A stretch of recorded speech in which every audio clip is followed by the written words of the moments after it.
Assalamualaikum warahmatullahi wabarakatuh. Kami dari kelompok 3 ingin mempresentasikan tugas kami dari Buya Jainal tentang penerapan pendidikan formal di SD ID Quran Kisaran. Informalnya di pengajian Al-Fatah, Desa Mekarsari, non formalnya di Rumah Tafiz Yaumi, Desa Sehalim, dan disusun oleh kelompok 3 yang bernama Erva Lestari, Riri Agustia, Mutia Damayanti, Ica Cahaya Sabila Nurlia. Dan selanjutnya di sini ada pendidikan di SD ID Quran Kisaran. Pengertian pendidikan formal. Pendidikan formal adalah kegiatan yang sistematis, berinstruksi, bertingkat, berjenjang, dimulai dari sekolah dasar sampai dengan perguruan tinggi, dan yang sifatnya dengan termasuk ke dalam ialah kegiatan studi yang berorientasi akademik dengan umum. Programnya spesialisasi dengan latihan profesional. Dan ada juga sejarah SDIT. Sejarah SDIT tempat Quran asahan SD Islam Terpadu Quran Asahan diresmikan pada tahun 2017 sampai 2018. SDIT Quran Asahan ini merupakan jenjang pendidikan yang termasuk ke dalam Yayasan Pendidikan Quran YPQ, dan juga YPQ ini bertempat di Jalan Jahe, Sentang, Kecamatan Kota Kisaran Timur, Kabupaten Asahan, Sumatera Utara. Pada awalnya kegiatan belajar mengajar SDIT Quran ini dilaksanakan di dalam kawasan Ponpes YPQ. Karena adanya saat itu gedung sekolah ini masih dalam pembangunan dan pada tahun 2029 sampai 2020. Dan ada juga kegiatan dan pembelajaran SDIT Quran Kisaran, yaitu program harian, program mingguan, program bulanan, dan program tahunan. Baik, di sini saya akan melanjutkan prestasi yang diraih SDIT Quran Kisaran.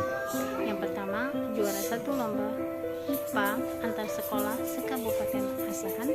Yang kedua, juara 1 lomba azan antar sekolah se-Kisaran Timur. Yang ketiga, dapat medali perak juara 1 lomba matematika se-Kabupaten Asahan. Dan yang terakhir, juara 3 MTQ atau Tartil Putri antar sekolah se-Kabupaten Asahan. Dan adapun hambatan-hambatan di SDIT Quran Kisaran, yang pertama, masih banyaknya masyarakat yang perekonomiannya menengah ke bawah sehingga lebih memilih sekolah negeri sebagai tempat pendidikan anak-anak mereka. Yang kedua, SDIT Quran Kisaran sebagai sekolah yang tergolong baru membuat masyarakat belum begitu tahu tentang sekolah ini. Sekolah ini di dalam sebuah pendidikan pastinya diperlukan tenaga pendidik, walaupun ini hanya pendidikan informal. Tapi pengajian Al-Fat bersungguh-sungguh dalam mengajarkan anak-anak yang diamanahkan kepada pengajian Al-Fat. Adapun tenaga pendidik atau biasanya dipanggil dengan Abi dan Umi, untuk di pengajian Al-Fat sendiri ada 4 orang tenaga pendidiknya, di mana 4 orang pendidik mengajar Iqra dan Al-Quran dengan murid kurang lebih 90 orang. Sekolah ini masih berjalan kurang lebih 5 tahun. Dan yang kedua, saya akan melanjutkan pendidikan informal yang kami teliti di pengajian Al-Fat Mekarsari. Kita masuk dulu, apa itu pengertian pendidikan informal? Pendidikan informal adalah metode pendidikan yang berasal dari keluarga dan lingkungan tertentu pada kegiatan belajar individu yang dilaksanakan dengan sikap yang bertanggung jawab. Adapun sejarah pengajian Al-Fat di Desa Mekarsari,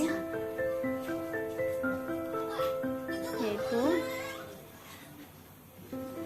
berawal dari ingin mengajarkan anak untuk mengajarkan mengaji, karena kita tahu bahwasanya di zaman sekarang ini pengajian di sekitar hanya mengaji pulang, tidak ada didikan tentang akhlak atau sebagainya. Maka pengajian Al-Fat yang kami kelola menginginkan pengajian yang bukan hanya sekedar mengaji lalu pulang, tapi juga dengan mengaji kami menginginkan adanya perubahan sikap dan perilaku dari anak-anak pengajian. Alhamdulillah, dengan berjalan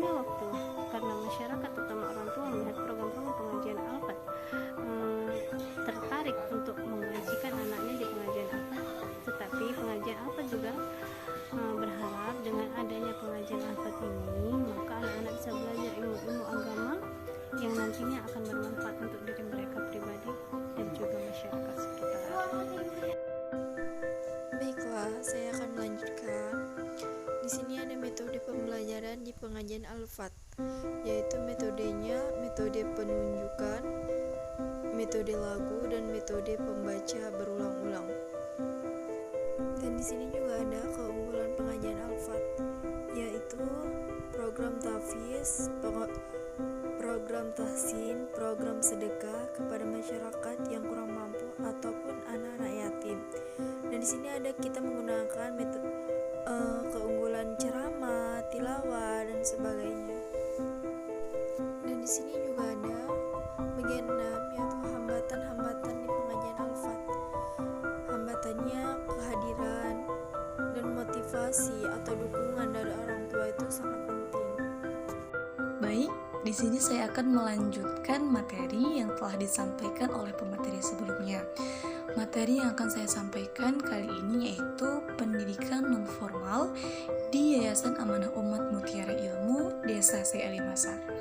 Sebelumnya saya akan menjelaskan apakah pengertian dari pendidikan non-formal.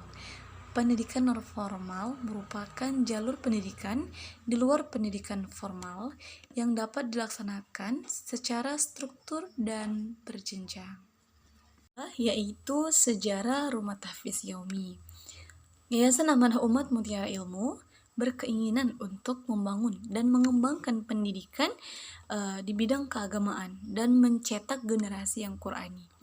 Salah satunya yaitu dengan mendirikan Rumah Tahfiz Yaumi yang berada di Desa Syekh Ali Masa, Dusun 1, yang di bawah kepemimpinan Ustadz Mulyadi, SEI, MEI.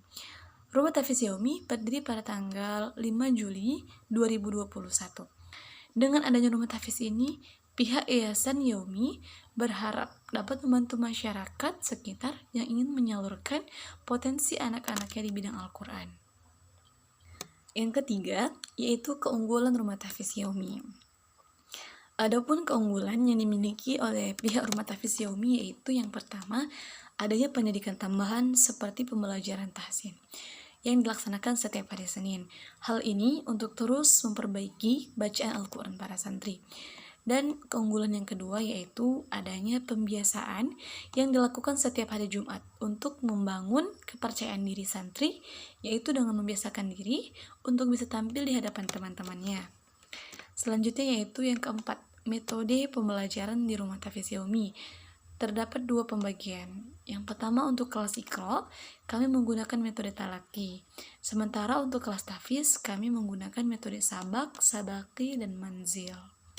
Selanjutnya yang kelima yaitu hambatan-hambatan yang terjadi di Rumah Tahfiz Yaumi. Yaitu yang pertama, kurangnya dorongan dari pihak orang tua, dan yang kedua yaitu waktu yang kurang efisien. Sedangkan yang terakhir yaitu kegiatan dan pembelajaran yang ada di Rumah Tahfiz Yaumi. Yang pertama yaitu mengaji dari jam 14.30 sampai menjelang sholat asar. Lalu sholat asar berjamaah, pembelajaran tahsin pada hari Senin setelah sholat asar berjamaah, ziyadah wajib pada hari Selasa, Rabu, dan Kamis, murajaah setiap hari, kegiatan pembiasaan pada hari Jumat, kegiatan selingan seperti olahraga, game, masak, rihla, dan lain-lain sesuai dengan kegiatan dari masing-masing guru pembimbing.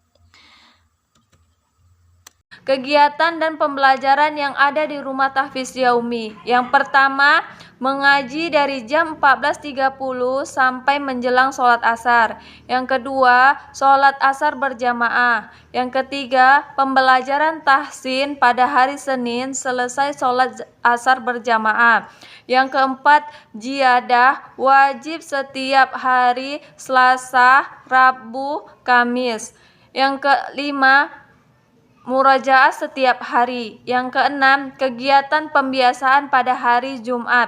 Yang ketujuh, kegiatan selingan seperti olahraga, games, masak, rihla, dan lain-lain sesuai dengan kegiatan dan masing-masing guru pembimbing.